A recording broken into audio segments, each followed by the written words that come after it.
సింహాసనముపై ఆసీనుడా, దేవదూతలు ఆరాధించు పరిశుద్ధుడా. యేసయ్యా నా నిలువెల్ల నిండియున్నావు, నా మనసార నీ సన్నిధిలో సాగిలపడి నమస్కారము చేసెదా, సాగిలపడి నమస్కారము చేసెదా. నా మనసార నీ సన్నిధిలో సాగిలపడి నమస్కారము చేసెదా, సాగిలపడి నమస్కారము చేసెదా.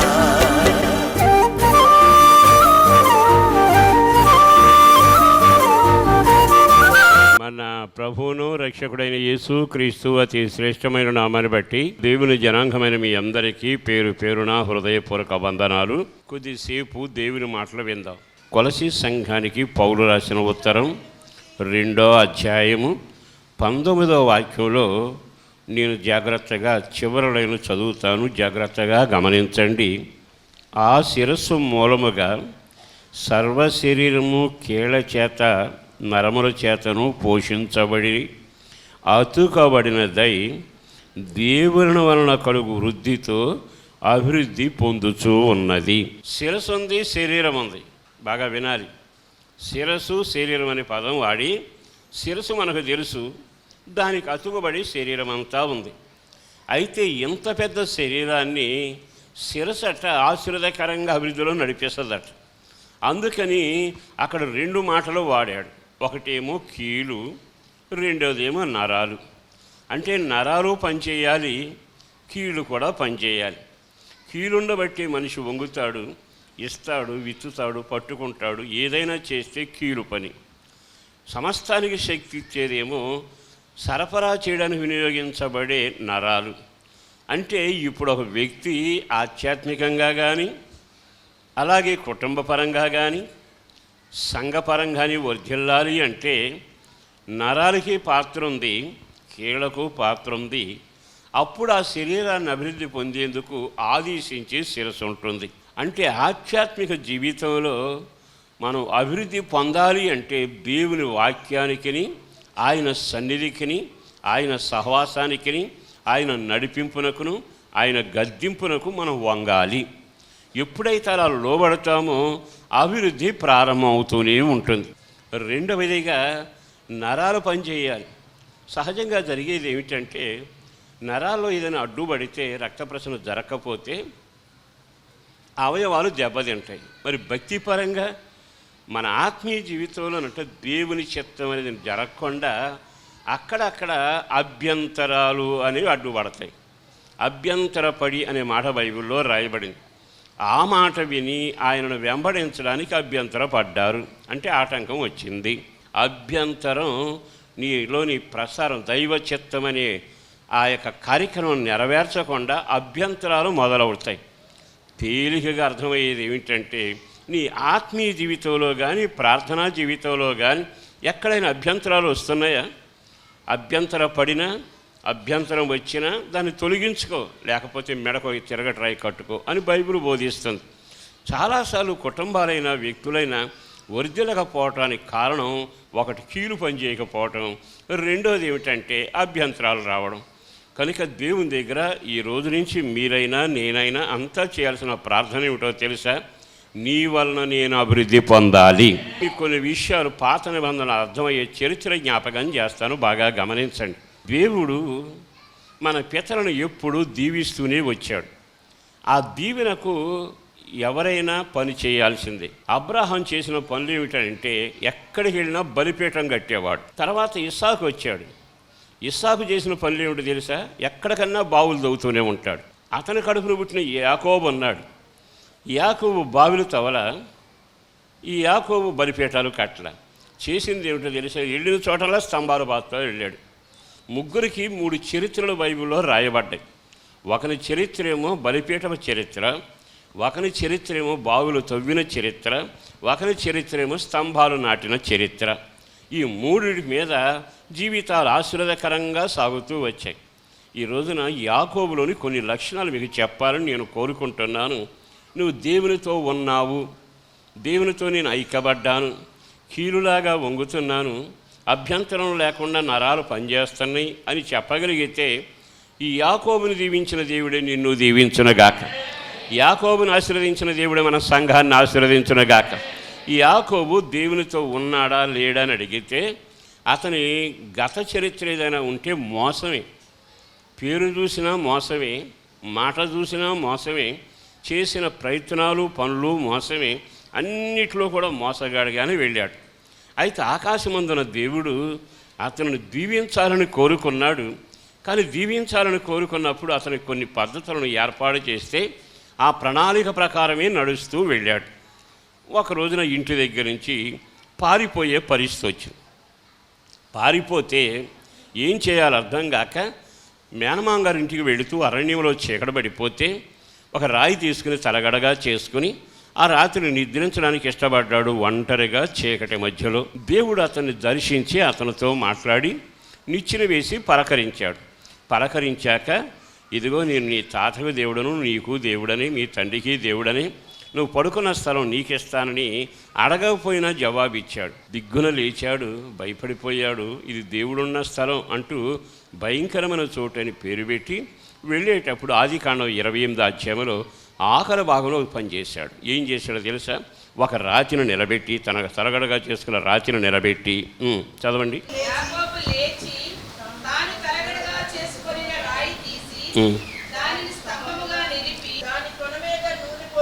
ఇప్పుడు ఒక రాయి నిలబెట్టాను, ఇది మందిరం కావాలి, నేను మందిరం కడతాను, మందిరం అవుతుంది అని చెప్పి తన దగ్గర నూనె కాస్త దాని మీద పోశాడు. ఇప్పుడు తీర్మానం చేస్తా ఉన్నాడు. ఏమని? ఇక మీదట నేను వెళ్ళే మార్గంలో తోడయ్యుండి నాకు బట్ట భోజనం అన్నీ ఇచ్చి నడిపిస్తే తిరిగి వచ్చినప్పుడు ఈ పని నేను చేస్తానయ్యా అని దేవుని సందులో తీర్మానం చేయగలిగాడు. చేసి ఆ తీర్మానాన్ని నూనెతో తడిపాడు. ఇప్పుడు మనం చాలాసార్లు తీర్మానాలు చేస్తాం. మీకు అంత చరిత్ర మామూలుదేగా. ఎన్నిసార్లు తీర్మానం చేస్తాము. మనం జీవితంలో పాస్ అవ్వాలి అనుకున్నప్పుడు ఒక తీర్మానం చేస్తాం, ఆరోగ్యం కలగాలన్నప్పుడు ఒక తీర్మానం చేస్తాం, ఉద్యోగం వచ్చినప్పుడు వస్తే అని తీర్మానం చేస్తాం, పెళ్ళైతే అని తీర్మానం చేస్తాం, మగపిల్లడి పుడితే తీర్మానం చేస్తాం. తీర్మానాలు చేయాలంటే మన తర్వాతే. ఎన్ని తీర్మానాలు దేవుని దగ్గర చేస్తాము. కానీ కొంతమంది తీర్మానాలు నిండిపోతాయి, కొంతమంది తీర్మానాలు మర్చిపోతారు, కొంతమంది తీర్మానాలు గుర్తుండవు. అందుకే ఇక్కడ ఒక పాఠం ప్రభువుని నేర్పుతూ, నీ తీర్మానం ఎండిపోకుండా ఉండాలి అన్నా, నీ తీర్మానం కనబడకుండా అయిపోవాలి అనుకున్నా, నీ తీర్మానం నాకు ఇక అక్కరలేదు అనుకుంటే అవసరాలకు దేవుడికి వాడినట్టుగా వాడుకోవాలి. కానీ నీ తీర్మానం దేవుడిలో స్థిరంగా ఉండాలి అనుకుంటే దాన్ని తప్పనిసరిగా నూనెతో తడపాలి. ఈ తైలం ఆ రోజుల్లో ప్రయాణాలు చేసేటప్పుడు 2 రకాలుగా ఉపయోగపడేది. ఒకటి, తైలం అట్ట ఎక్కడైనా దెబ్బలు తగిలితే గాయానికి రాసుకోవడానికి తైలం పట్టుకుని వెళ్ళేవాడు. ఏదైనా నిలవలసిన చోటు ఉంటే దీపం వెలిగించుకోవడానికి తైలం తీసుకెళ్ళేవాడు. అంటే అర్థం ఏమిటి? జీవితం వెలుగ్గా కానీ గాయాలైతే సరి చేసుకోవడానికి కానీ నూనె తీసుకెళ్ళాలి. ఇప్పుడు ఆ నూనె అంతా తడిపేశాడు రాత్రిని. ఇక తన దగ్గర నూనె లేదు. ఆ నూనె పోసాక ఏమంటాడో తెలుసా? నా భారం నీ మీద వేపుతున్నాను, నాకున్నదంతా ఇక్కడ దారపోసానయ్యా. దీని పేరు తీర్మానం. ఓ సేవకుడిగా ఈరోజు మీ అందరికీ చెప్పాల్సిన మాట ఏమిటంటే, నేను దేవునితో అతుకుబడ్డాను, కీళ్ళు నరాలు అతుకుబడ్డాయి, నేను అభివృద్ధి పొందాలి, దేవుని వలన దీవెన పొందాలి అంటే నీ తీర్మానము తైలముతో తడపబడును గాక. మరి తైలం లేకుండా అది తడపబడదుగా. చాలాసార్లు మనం తెలియడం గనక దేవుని మొక్కుబడిలాగా తీర్మానాలు చేసి ఎరగనట్టుగానే సాగి వెళ్ళిపోతాం. కానీ ఆకాశమందున దేవుడు అంటాడు, నా వలన నీకు అభివృద్ధి కలగాలి అంటే అక్కడ కొన్ని మాటలు చెప్పాడుగా. తినడానికి తిండయ్యా, కట్టడానికి బట్ట, తిరిగి ప్రయాణం అంతా నువ్వు చూడాలి అంటే దానికి దేవుడు తీర్మానానికి ఒప్పుకున్నాడు. ఒప్పుకుంటే ఇతనేం చేశాడు? తైలాన్ని పోసి తడిపాడు. ఆ తర్వాత యాకోబు చరిత్ర చదవండి. చాలా దూరం వెళ్ళాడు, 21 సంవత్సరాలు ఉన్నాడు, 12 మంది సంతానానికి అన్నాడు, అన్ని విషయాలు అభివృద్ధి పొందాడు. కారణం ఏంటో తెలుసా? తడిపిన ఆ రాయిని నూనెతో తడిపిన తీర్మానం. మనకు దీవెన ఎందుకు రావట్లేదంటే తీర్మానాలు తడపబడలా, అది గాలికి ఎగిరిపోతానే ఉన్నాయి. మరి నువ్వు తీర్మానం చేశాక అది గాలికి ఎగిరిపోతూ ఉంటే ఆయన బాధ్యత వహించాల్సిన అవసరం లేదుగా. ఈ రోజున మీ కుటుంబాలైనా, మీ పిల్లలైనా, వ్యాపారమైనా, వ్యవసాయమైనా, చావు బతుకులో బ్రతకడమైనా, ఇక ఆశ లేని పరిస్థితులు ఆశ కలగడమైనా, ఇక బతుకు తెరువు లేదనుకున్నప్పుడు జీవనోపాధి కల్పించిన, నివాసం లేనప్పుడు నివాసం కల్పించిన, ఒంటరిగా మిగిలిపోతే జనాన్ని నీకు కలిపి ఐక్యతగా ఒక స్థానికుడిగా నిన్ను చేసిన, నువ్వు ఆ రోజున చేసిన తీర్మానాలు ఏమవుతూ ఉన్నాయి? పరిశుద్ధ గ్రంథంలో తీర్మానాలు చేసిన వాళ్ళ సంఖ్య ఎక్కువ, కానీ తడిపిన వాళ్ళ సంఖ్య తక్కువ. మరి ఈ రోజున ఏ గుంపులో మనం ఉన్నాం ఆలోచించాలి. ఈ దినాన ఈ మాటలు విన్నాకైనా నా తీర్మానాన్ని నూనెతో తడుపుతాను. తడిపితే ఆ నూనె, ఆ రాయి ఒకదానితోటి ఐక్యపరచబడింది, నూనె పారింది, దాని మీద నూనె గుర్తు కనపడుతుంది. కీలు అతికినట్టుగా, రక్తం పారడానికి అభ్యంతరం లేకుండానట్లుగా నువ్వెప్పుడైతే శరీరం అని నీవు శిరస్సుకు ఐక్యపడతావో ఇక ఆ తర్వాత దేవుని వలన అభివృద్ధి మొదలవుతుంది. మనం చాలాసార్లు అభివృద్ధి కోరుకుంటాం, తీర్మానం చేశాం కదా, కానీ తీర్మానం దొళ్ళగొట్టుకున్నట్టుగాను, పండిన ఆకు రాలి ఎగిరిపోయినట్టుగాను, ధూళి లేసిపోయినట్టుగా ఉండకూడదుగా. తీర్మానం ఆఖరి వరకు నిలబడగలగాలి. దేవునితో మాట ఇచ్చాక ఆ మాటను ఆఖరి వరకు కొనసాగించాలి. అందుకే దేవుని దగ్గర మీరు ప్రార్థన చేసుకోవాలి. ఎప్పుడైనా దేవునితో తీర్మానం చేస్తే ఆ తీర్మానం నువ్వు మర్చిపోతే దేవుని అభివృద్ధి నీకు దూరం అయిపోతుంది. దూరం అవటమే కాదు, నేను కనీసం పలకరించడం కూడా పలకరించు. కనుక ఒక సేవకుడుగా ఈరోజు మొదలు చెబుతున్నాను, మీ జీవితంలో మీ తీర్మానమనే స్తంభం నిలబెట్టబడును గాక. నిలబెట్టబడిన స్తంభం తైలముతో తడపబడును గాక. గట్టిగా చెప్పండి. తైలంతో ఏం చేయాలి? తడపబడాలి. అప్పుడు దేవుడు నీతో నడవడం మొదలు పెడతాడు. యాకోబు, నువ్వు బయలుదేరు, నీతో వస్తాను, నేను చెప్పినవన్నీ నెరవేర్చే వరకు నీ చెయ్యి నేను విడవను. మరి తీర్మానం స్తంభం ఉందా నీ ఇంట్లో? యాకోబు స్తంభాన్ని నిలబెట్టాడుగా, తైలం కాస్త పోసాడుగా, ఐక్యపడ్డాడు కదా. ఇప్పుడు కీళ్ళు నరాలు పనిచేస్తే అభివృద్ధి మొదలవుతుందిగా. రాయి తడిసొందా, ఆరిపోయిందా? నీ జీవితంలో తీర్మానం ఎండిపోయిందా? దేవుని ఎదుట బ్రతుకుతున్నానని పేరుందా, కానీ దేవునికి దూరస్తులుగా ఎండిపోయిన రాయిలాగా, ఎగిరిపోయే ఆకులాగా జీవితం మిగిలిపోతే ఇబ్బందులు మొదలవుతాయి. జాగ్రత్త. యాకోబు బయలుదేరాక రెండో స్తంభాన్ని నిలబెట్టాడు. ఓసారి మాంగారు ఇంటి ఉన్న దగ్గర కొంతకాలం అయ్యాక కుటుంబాలు కరసలు మొదలయ్యాయి. కరసలు మొదలయ్యాక వాళ్ళ మధ్యలో ఐక్యత దూరం అయిపోయింది. ఎవరికి వాళ్ళు ముఖం చూస్తున్నారు కానీ సంతోషంగా ప్రేమగా పలకరించుకోవట్లేదు.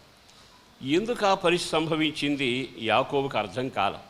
కానీ వాస్తవానికి ఇతడు చేసింది ఏంటంటే తీర్మానం మర్చిపోయాడు. అనుకున్నట్టుగా నెరవేర్చాలిగా. ఈ లోపు ఆ ఇంట్లో గొడవ వచ్చాక మామగారికి చెప్పకుండాని భార్యలని పిల్లలను ఆస్తి తీసుకుని బయలుదేరి వచ్చేసాడు. మీరు చాలా జాగ్రత్తగా గమనిస్తారు. బయలుదేరి వచ్చేసినాక అల్లుడు వెళ్ళిపోయాడనే సంగతి తెలిసిన వెంటనే లాబాను బయలుదేరాడు. పని వాళ్ళని తీసుకుని గిలాదని కొండ దగ్గరికి వచ్చారు. యాకోబుతో ముచ్చడించాడు, తీర్మానం చేద్దాం. ఇప్పుడు మనం ఇక్కడ రాళ్ళగొట్ట వేద్దాం, రాళ్ళను నిలబెడదాం. నేను ఒక రాయి పెడతాను, నీ ఒక రాయి పెట్టాక ఈ రాయి గుట్ట, ఈ స్తంభం నాకు నీకు సాక్షిగా ఉంటుంది. మరొక మాట చెప్పనా, ఇక మీదట నువ్వు ఈ స్తంభం అంటే ఈ గుట్ట దాటి అవసరం రాకూడదు. నేను మరలా తిరిగి నీ వైపు రాను. ఈ స్తంభం మనకు హద్దు, ఈ రాళ్ళ గుట్ట హద్దు అని చెప్పి ఓ తీర్మానం చేసుకుని ఇద్దరు భోంచేసి వెళ్ళిపోయారు. ఇది మీరు ఆదికాండం 31 అక్కడ రాయబడిన మాట ఏమిటంటే, నేను ఒక టూకీగా చెప్పగలిగిన మాట, వీళ్ళిద్దరూ ఒక స్తంభాన్ని, ఒక చక్కని గుట్టను ప్రారంభించారు. ఇది ఏమి నేర్పుతుంది అంటే, ఇక మీదట ఇంతకాలం లాబాను, మాంగారు మీతో 21 సంవత్సరాలు అన్నా, నీకు నేను బానిసలాగా బ్రతికా. ఇక వచ్చాక ఇతనికి ఒక కార్యం జరిగింది. ఇక మీదట ఆ బానిస బతుకులోంచి నేను బయటికి రావాలి. ఇక నేను మరలా తిరిగి వాళ్ళతో నేను కలవకూడదు అని వేరుపాటు జీవితాన్ని ప్రారంభించాడు. మన ఆత్మీయ జీవితంలో రెండో మెట్టుకు రావాలి. మొదటి మెట్టు దేవునితో తీర్మానం. ఆ తర్వాత దేవుడు నిన్ను అంతంతకు ఆశీర్వాదకరంగాను దేవుని వల్ల నీవు అభివృద్ధి పొందాలి అనుకుంటే రెండో అనుభవాలు రావాలి. రెండో స్తంభం, రెండో రాళ్ళగుట్ట ఏమిటయ్యా అంటే, ఇక నీకును నాకును సంబంధం లేదు. అంటే గతకాలపు జీవితానికి విడాకులు ఇవ్వడం, సాతాను పెత్తనంతో సంబంధం తెగ్గొట్టుకోవడం. ఇక మీదట నేను నా కొరకు, నా దేవుని కొరకు బ్రతకాలి. ఇక్కడ ఒక మాట నేను చెప్పాలి. నీ జీవితంలో భవిష్యత్తు నీ చేతుల్లోనే పెడతాడు దేవుడు. దాన్ని బానిస చేసే బతుకులో ఉండి పాపానికి దాసుడిగాను, సాతానికి కేంద్రంగాను, వాడికి పాలేరులాగాను, వ్యసనాలకి నువ్వు బానిసగా ఉండి నీ భవిష్యత్తును పాడు చేసుకుంటే నువ్వే పాడు చేసుకుంటావు. కానీ జ్ఞానోదయం కలిగితే నా భవిష్యత్తు ఏమిటి, నా పిల్లలు ఏమిటి, నా కుటుంబం ఏమిటి, నా ఆత్మీయత ఏమిటి, ప్రభువు రాకడొస్తే సంఘంలో ఎత్తబడవలసిన బాధ్యతలు ఉన్నాయే అంటే భవిష్యత్తు నీ చేతుల్లో పెట్టినప్పుడు నీవు ఒక తీర్మానం చేయగలగాలి. ఏమిటి ఆ తీర్మానం అంటే, ఇక మీదట నీకును నాకును సంబంధం లేదు. మరి ఈ రోజున ఆ మరుక్షణం బయలుదేరాడండి. తన సంపాదన మీద ఆశపడ్డాడు.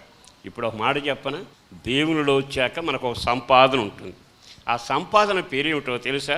యేసుక్రీస్తు రక్తం ద్వారా కడగబడి మన పాపాలు ఒప్పుకొని ఆ తర్వాత నమ్మి బాప్తిసం పొందితే మనకు రక్షణ అనే ఆస్తి వస్తుంది. అంటే ఇది నీ ఆస్తి. ఇంతకాలం నువ్వు ప్రభువుని నమ్మకుండా, బాప్తిసం పొందకుండా నీ ఇష్టానుసారంగా జీవిస్తే వాడికి బానిసత్వం చేశావు, మనుషుల ఇష్టం నెరవేర్చావు. కానీ ఇతను అంటాడు, నా కొరకు నేను బ్రతకాలిగా, నీ కొరకు నీ పిల్లలకు బ్రతికితే ఆ సంపాదన గొప్పది. అందుకే అంటాడు, ఎవరైనా క్రీస్తు యేసులోకి వస్తే నూతన సృష్టి. ఆ తర్వాత రక్షణ అనే ఆస్తి పెరుగుతుంది, దాని పేరు స్వాస్థ్యం. ఆ తర్వాత ఏమంటాడు తెలుసా?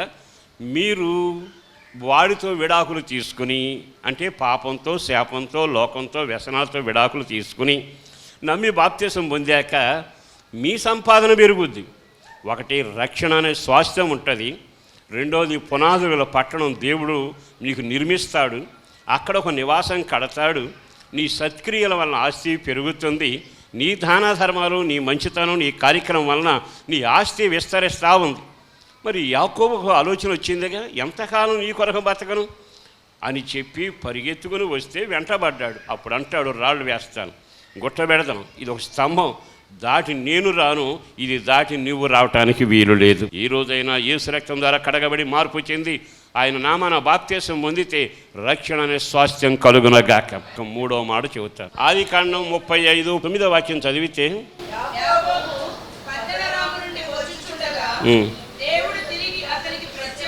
ఏ ఊరు వదిలేశాడు? అక్కడ రాసిన మాట ఉందిగా, పద్దనరాము అనే ఒక ఊరుందే, ఆ ఊరు వదిలిపెట్టి బయటకు వచ్చాడట. బయటకు రాగానే ఆయన ఎదురొచ్చాడట. ఎప్పుడన్నా విన్నారా? నీ జీవితంలో 60 ఏళ్ళు వయసు వచ్చాక కొన్ని సంవత్సరాలుగా దైవజనులతో ప్రార్థన చేయించుకున్నా, నీవు మోకరించి ప్రార్థన చేసిన, గట్టిగా పళ్ళు బిగించి 40 రోజులు, 60 రోజులు, 100 రోజులు ఉపవాసాలు ఉన్నా నీ జీవితంలో అభివృద్ధి కలక్కపోవచ్చు. కొన్నిసార్లు కలగవచ్చు. కలిగినా కలకపోయినా నేనేం చెప్పడం లేదే, కానీ నీ దేవుడు ఎప్పుడు నీ దగ్గరికి పరిగెత్తుకొస్తాడో తెలుసా?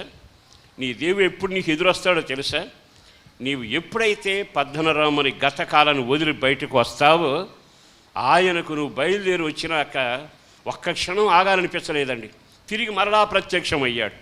నువ్వు పద్దనరాములో ఉన్నంత కాలం, గత కాలంలో ఉన్నంత కాలం, వ్యసనాల్లో ఉన్నంత కాలం, చెడు సహవాసంలో ఉన్నంత కాలం, మందిరానికి దూరమైనంత కాలం, దేవుడు నాకు బాగా తెలిసిన నా జేబులో ఉన్నాడు అనుకున్నంత కాలం, దేవుని దగ్గర వంగనంత కాలం, కీళ్ళు వంగక, నరాలు పనిచేయక, నిరభ్యంతరాల మధ్యలో నీ జీవితం సాగి వెడతావన్నా ఆయన ఎప్పుడు నిన్ను కలవడు. ఎప్పుడైతే నువ్వు బయలుదేరతావో, నా దేవుని కొరకు నేను బ్రతకాలి, నేను నా దేవుని సందులో తీర్మానం చేశాను, ఇక మూర్ఖులతో నాకు సంబంధం లేదు, గత కాలం ఏదో చేశాను, తాగాను, కక్కాను, అయిపోయింది, కక్కిన దాని దగ్గరికి తిరిగి వెళ్ళను అని నువ్వు ఎప్పుడైతే బయలుదేరతావో, ఆ మరుక్షణమే దేవుడు నీకు ఎదురొచ్చునగాక. ఆ మరుక్షణమే నీ కుటుంబాన్ని దేవుడు తాకునగాక. ఆ మరుక్షణమే దేవుడు నీకు ఎదురొచ్చి నిన్ను పలకరించునగాక. దేవుడు ఎంత ఎదురు చూస్తున్నాడండి? వాళ్ళని దీవించాలని, వీళ్ళ పలకరించాలని, ఈ కుటుంబానికి ఎదురెళ్ళాలని ఎప్పటి నుంచో చూస్తానే ఉన్నాడు. కానీ మన జీవితంలో చాలాసార్లు ఉన్న చోటనే, గుడ్డివాడు కూర్చున్న చోటే కూర్చుని ఉంటాం, కోనేడు దగ్గర రోగి ఉన్న చోటే ఉంటాం, పాపంలో కూర్చున్న ఆకాను దగ్గర, డబ్బుల దగ్గరే కూర్చుని ఉంటాం, లోక సహవాసం దగ్గరే కూర్చుంటాం. దేవుడు ఇప్పుడు చూశాడు, ఇంకా వస్తాడేమో నేను ఎదరెళ్ళాలని. మీకు బైబిల్లో తెలుసుగా, ఆ తప్పిపోయిన కుమారుడు తిరిగి వచ్చాడు. విచిత్రం ఏమిటంటే, ఓ రకంగా చెప్పాలి అంటే తప్పిపోయిన కుమారుడు ఏ దేశంలో ఉన్నాడో, ఇతను బాగా ఆస్తిపరుడు కదా, ఒకవేళ ఎంక్వైరీ చేసి ఖర్చు పెట్టి ఎక్కడున్నాడని వెతికే ఉంటాడు. కానీ ఇప్పుడు అతని ఉద్దేశం అది కాదు. అతను తిరిగి వస్తే నేను ఎదురు వెళ్తాను. అలా బయలుదేరాడండి. వస్తూ ఉండగానే తండ్రి భవనంలో లేడు. పరిగెత్తుకుంటా వెళ్ళాడు. అతని మెడ మీద పడ్డాడు, ముద్దు పెట్టుకున్నాడు. నువ్వు కదిలితే దేవుడు కదులుతాడు. నువ్వు ప్రారంభం మొదలు పెడితే ఆయన నీకు ఎదురొస్తాడు. పాపాన్ని మానుకుంటే, పశ్చాత్తాపం కలిగి ఉంటే, ఇక నయ్యా అని ఎప్పుడైతే క్షమాపణ కన్నీటి ప్రార్థన మొదలవుతుంది, నా దేవుడు నీకు ఎదురొచ్చునగాక. వచ్చాడా? వచ్చి ఏమన్నాడు చూడండి. సర్వశక్తుడు దేవుడను నీవు ఫలించి, చెప్పను, ఫలించి నీవు అభివృద్ధి పొందుము, జనముల సమూహము నీ వలన కలుగును, రాజులు నీ గర్భవాసమును. ఎప్పుడైతే దేవునితో మనం అడుగు వేయడం మొదలు పెడతామో ఆయన ఎన్ని దీవులు బట్టి ఎదురు వస్తున్నాడండి. మరి ఈ శుభవేళ ఈ మాటలు విన్నాకైనా ఇంకా నీవు పాత సహవాసంలో గతకాలపు అనుభవాల్లో ఉండు నామకార్థంగా మిగిలిపోతే తెచ్చిన దీవులను పట్టుకుని ఎదురు చూసి దేవుడు వెనక్కి వెళ్లాల్సిందేగా. దేవుడు ఎప్పుడు నేను ఆశీర్వదించాలని కోరుకుంటున్నాడుగా. నీవు దేవుని వలన అభివృద్ధి పొందాలి. నీవు దేవుని వలన అభివృద్ధి పొందాలి. దేవునిలో వృద్ధి పొందాలి అంటే పతనరాముడు వదలాలిగా. లేచి వచ్చాడు, ఎదురొచ్చాడు, చెప్పాడు. ఆ మాటలు విన్నాక ఇతనికి నోటి మాట రాలా యాకోబుకి. నా వలన ఇంత జనమా, రాజులు రాణులు వాళ్ళంతా నా గర్భంలోంచి వస్తారా, ఇక అభివృద్ధి నాకు మొదలయ్యిందా? ఏమనకుండా చిన్నగా ఒక పని చేశాడు. ఏం చేశాడో చూడండి, 14వ వాక్యం. ఆయన తనతో మాట్లాడిన చోట యాకోబు ఒక స్తంభమును, అనగా రాతి స్తంభమును కట్టించి దాని మీద పానార్పణమును చేసి నూనెయు దాని మీద పోసాను. ప్రభువా అంటూ వచ్చి ఒక రాతిని నిలబెట్టాడు. నిలబెట్టి అక్కడ ఏం చేస్తున్నాడో తెలుసా? చక్కని మాట రాశాడు. అది ఆ రాతి స్తంభమును కట్టించి దాని మీద పానార్పణం చేసి నూనె పోసాడా, నూనె పోసి వెళ్ళాడా? చేసినాక నూనె పోసాడు. మొదటి స్తంభం మీద ఏం పోసాడు? నూనె మాత్రమే పోసాడు. ఇప్పుడు 3వ స్తంభం మీద పానార్పణం పోయాలి. పానార్పణం అంటే మన భాషలో మనమే ఆయనకు అర్పించుకోవడం, సజీవయాగముగా. ఒక్క క్షణం ఆగి ఆలకిస్తే ఎంత దీవెన ఇచ్చేస్తున్నాడే దేవుడు. ఇక నా జీవితాన్ని నా కొరకు నేను ఎందుకు మిగుల్చుకోవాలి? నా సంపాదన కొరకు నేను ఎందుకు ఆగాలి? నేనే పానార్పణమైపోతే ఇన్ని చేసిన దేవుడు నాకు ఏది అవసరమో చేసి నడిపించగలిగిన వాడు. ఇక నేను నా కొరకు మిగలను, నా దేవునిలోనే కలిసిపోతా, నా దేవునికి అర్పించేసుకుంటా. సంపూర్ణ సమర్పణ. మరి మన వ్యక్తిగత జీవితంలో ఈ స్తంభాన్ని నిలబెట్టగలిగామా? సమర్పణ మన జీవితంలో ఉందా? చాలాసార్లు మనం చేసేది ఏమిటో, ప్రభువా నువ్వు నాకు బట్ట ఇస్తావా, అది ఇస్తావని అడిగాం. కానీ ఇక్కడికి వచ్చాక అంటాడు నేను చేస్తానులే అన్నా కానీ అర్పించేసుకున్నాడు, సమర్పించేసుకున్నాడు. మన వ్యక్తిగత జీవితంలో చాలాసార్లు పుచ్చుకునే చెయ్యి ఉంటుంది, కానీ ఇచ్చే చెయ్యి ఉండదు. మన వ్యక్తిగత జీవితంలో బైబిల్ అంటున్న వెండో బంగారం తీసుకొచ్చి నాకు ఇమ్మని దేవుడు అడగల. ఆయన ఇచ్చేది ఏమిటో తెలుసా? నీకు ఏదైనా ఇస్తాను, నీవు సజీవ యాగంగా సమర్పించుకోవాలి. మరి దేవుని కొరకు ఎంత సమర్పించుకున్నావు? నీ జీవితం సమర్పించుకున్నావా? నీ ఆత్మీయ అనుభవం సహవాసాన్ని దేవునితోనే ఉంటాను సమర్పించుకున్నావా? దేవుని కొరకు నా పిల్లలను పెంచి కృపలో నడిపించాలని ఆ కృపలో పానార్పణంగా పోయబడ్డావా? కష్టమైన నష్టమైన, ఒకవేళ ఇబ్బందులు ఇరుకొచ్చిన, ఒకవేళ కష్టం వచ్చి శరీరం ఉడుతూ ఎముక మిగిలిన, నా దేవుని కొరకు నేను పానార్పణంగా పోయబడ్డాను. శ్రమల మీద శ్రమలు వచ్చినా నా దేవుని కొరకు పానార్పణంగా పోయబడ్డాను. ఒకవేళ అన్ని విషయాల్లో నాకు అవమానాలు ఎదురైపోయి ఎటు వెళ్ళినా నెమ్మది లేకపోయినా నా జీవితం పానార్పణంగా పోయబడింది. చివరికి ఇంకొక స్తంభం చెప్పి నేను ఆపుతాను. అదే అధ్యాయం కిందకు వెళ్ళండి. 19వ వాక్యం చదువుతానండి. రాహేలు మృతి పొందిన తర్వాత యాకోబు ఆమె సమాధి యొద్ద ఒక స్తంభము కట్టించాను. 4వ స్తంభం. పెళ్లి చేసుకుందామని వెళ్ళి 7 ఏళ్ళు పాలేరుతనం చేశాడు. ఆ తండ్రి వాళ్ళ మాంగారు ఏం చేశారంటే, చిన్నదాన్ని ప్రేమించాడు, పెద్దానికి పెళ్ళి అవ్వలేదు, చిన్నదానికి పెళ్లి చేయకుండా పెద్దానికి చేయకుండా దీన్ని చేయకూడదన్న ఆలోచనతో ఆయన చాలా తెలివిగా 7 ఏళ్ళు షరత పెడితే 7 ఏళ్ళు పాపం సాకిరి చేశాడు, గొర్రెలు కాశాడు. ఆ అమ్మాయి ఏమో, పెద్ద అమ్మాయి ఏమో కళ్ళ జబ్బు కలిగింది, ఈమెమో చాలా అందంగా ఉంటుంది. అందుకని రాత్రి వేళ పెళ్లి పెట్టారు, పగల పెట్టకుండా. రాత్రి వేళ పెళ్లిలో ఆ అమ్మాయిని ఇచ్చి పెళ్లి చేశాడు. తెల్లారిన తర్వాత గోలగోలగా చేశాడు. నేను చేయగలిగింది లేదు, పెద్దదానికి చేయకుండా చిన్నదానికి చేయం, మేము పగల చేయం, రాత్రులే పెళ్లి చేస్తాం పెట్టాడు వ్యవహారాలన్నిటికీ అని చెప్పి నెమ్మదిగా మళ్ళొక 7 ఏళ్ళు కష్టపడితే ఈ పిల్లను కూడా ఇస్తానంటే సచ్చి చెడి 14 ఏళ్ళు సాకిరీ చేసి పాలేరుగా బ్రతికి గొర్రెల కాపరులుగా తిరిగి ఈ అమ్మాయిని అతను సంపాదించుకోవాల్సిన ఈ అమ్మాయి అని ప్రయాసపడ్డాడు, అతిగా ప్రేమించాడు. ఒక రకంగా చెప్పాలండి, వాళ్ళ ప్రేమకు వర్ణన ఇంతను చెప్పనక్కర. కానీ తీరా వచ్చేటప్పటికీ జరిగింది ఏమిటో తెలుసా? దేనినైతే ప్రేమించాడో, ఎంతైతే ప్రేమించాడో, ఎంత ఎక్కువగా ప్రేమించాడో అయిపోయింది. ఇక చేసేది లేక సమాధి చేసి స్తంభం నిలబెట్టాడు. అప్పుడు ఒక తీర్మానం చేశాడు. ఇక ఏమిటో తెలుసా? నేను అతిగా ప్రేమించవలసింది దేవుణ్ణే కాదు, మనుషులను కాదు. ఒక తీర్మానానికి వచ్చాడు. ఇక జరిగింది ఏదో జరిగింది, అయిపోయింది.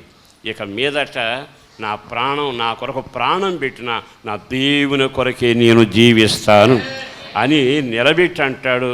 ఇక నేను గతాన్ని మర్చిపోతున్నాను, ముందున్న వాటికే పరిగెత్తుతాను. ఆ స్తంభం నిలబెట్టాడండి. ఆ తర్వాత ఈ వాగ్దానాలన్నీ అక్షరాలా నెరవేరుతూ వచ్చాయి. ఈ శుభవేళ దేవుని వల్ల వృద్ధి పొందాలని కోరుకుంటున్నావా? నీ జీవితంలో 4వ మెట్టు ఏమిటో తెలుసా? దేవుని కంటే దేనిని ఎక్కువ ప్రేమించిన నీ వర్జలలు. ఈరోజు ఈ మాటలు విన్నాకైనా మన వ్యక్తిగత జీవితంలో ఇంతకాలం మనల్ని ప్రేమించి పోషించి సంరక్షించాడే, ఆయన్ని ఎంతగా ప్రేమిస్తున్నా, ఎంతగా నీవు ఆయన్ని హత్తుకుని జీవిస్తగలుగుతున్నా? కీళ్ళు పనిచేయాలి, నరాలు పనిచేయాలి. దేవుని వలన నీకు అభివృద్ధి మొదలవబోతుంది. దేవుని వలన నీకు దీవెన కలగబోతున్న వేళ ఒక్క క్షణం యాకోబులాగా ఈ 4 స్తంభాలను నిలబెడతానయ్యా, ఈ 4 అనుభవాలకు వస్తానయ్యా, ఈ 4 మెట్లు నేను ఎక్కుతానయ్యా అంటూ నీ ఒక తీర్మానం చేయగలిగి ఈ రోజున ఈ యాకోబు నడిచిన మార్గంలో నీవు నడవగలిగితే దేవుని వలన నీవు వృద్ధి పొందుదువగాక, మహాభివృద్ధి పొందుదువగాక. ఈ మాటలు విన్నాకైనా ఓ తీర్మానంతో దేవుని దగ్గర, పరిశుద్ధుడను ప్రేమబడిన ప్రభు వందనాలయ, అపారమైన నీ ప్రేమను బట్టి ధన్యవాదాలు. చేసిన మేలు కొరకు, చేయబోతున్న కార్యాల కొరకు వందనాలు. పేరు పేరున బిడ్డలను దీవించండి, రాకడకు సిద్ధపరచండి, నిత్యత్వానికి నిలబెట్టండి, నీ రాకడకు వారిని ముద్రించండి. పేరు పేరున బిడ్డలను ఆశీర్వదించమని తీర్మానంతో చేతులు పైకెత్తి ఇక మీదట ఈ పోకడలో, ఈ మార్గంలో నేను వెళ్ళాలని తీర్మానం చేసుకున్న బిడ్డను దర్శించండి, ఆశీర్వదించండి, స్థిరపరచండి. కుటుంబాలు దీవెనకరంగాను, కష్టార్జితం ఆశీర్వదకరంగాను, పిల్లలు ఏపుగా ఎదగడానికి, కుటుంబంలో ఐక్యత, ఆనంద, సంతోష, రక్షణ భాగ్యమును ప్రతి విషయంలో మేలుతో ప్రార్థనాత్మతో నడిపించి రాకడొకరు సిద్ధపరచండి. యేసు పరిశుద్ధ నామాన ప్రార్థించి విన్నవించి వేడుచున్నాము తండ్రి, ఆమేన్. మీ ప్రార్థనా వసతుల కొరకు మమ్మలను సంప్రదించవలసిన మా చిరునామా పాస్టర్ దేవదాస్ గారు, వస్తున్నామండి, న్యూస్వీడ్ రోడ్డు, హనుమాన్ జంక్షన్, కృష్ణా జిల్లా, ఆంధ్రప్రదేశ్. మా ఫోన్ నెంబర్లు 08656242751, మరి ఒక నెంబర్ 9440772772.